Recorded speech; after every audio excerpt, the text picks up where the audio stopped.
Howdy, my name is Joseph Wirtz, and this is my discussion for video forum for JUS 436, my class in Applied Criminological Theory. So let's get right into it.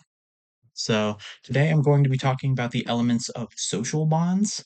So according to our text, Bold's Theoretical Criminology by Bernard et al., there are four separate elements that make up the social bond theory.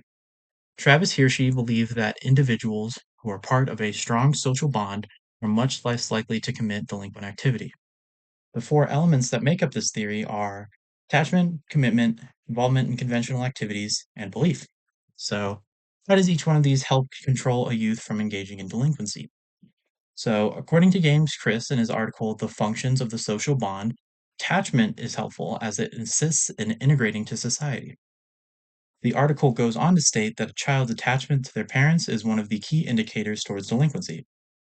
As the attachment goes down, the chance of delinquency actually increases. So it stands to reason, like for example, that if a child felt attached to their parents, they would be much less likely to engage in actions that would either harm or disappoint them.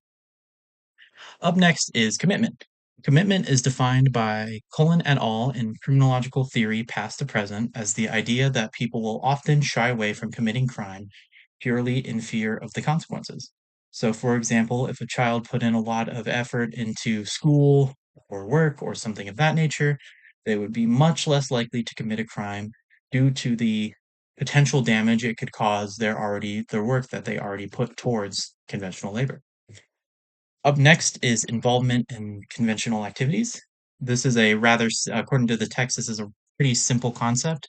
It's best explained with the phrase, idle hands are the devil's workshop. Or as my mom always used to say, idle hands are the devil's playthings. But the idea is that if, say, a child is too busy doing normal activities such as school, work, and other conventional hobbies, they would be much less likely to commit a crime as they would already have their hands tied full with other things. Lastly is belief. Text describes this element as the extent to which a person believes that they must follow the rules of society. The higher the belief, the less chance of delinquency.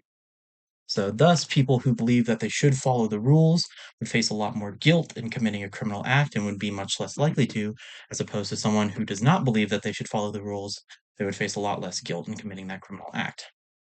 Lastly, describe how one or more of these social bonds prevented or failed to prevent someone you know from engaging in crime or delinquency.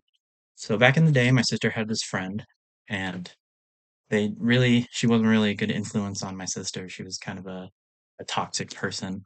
And one time, while they were at youth group, my sister and the friends snuck off to go smoke weed. It's not too bad these days, but this was before weed was legal, and they were minors at the time, so it's double whammy. But my sister actually decided against doing it because she didn't want to disappoint my parents. We're very close to our parents growing up. So this would be the attachment theory. So she was very attached to my parents, and she was very attached to what they thought of her and how they feel. So she didn't commit that delinquent act because she thought it would disappoint them and she didn't want that to happen. All right. Thank you for your time. Have a good day.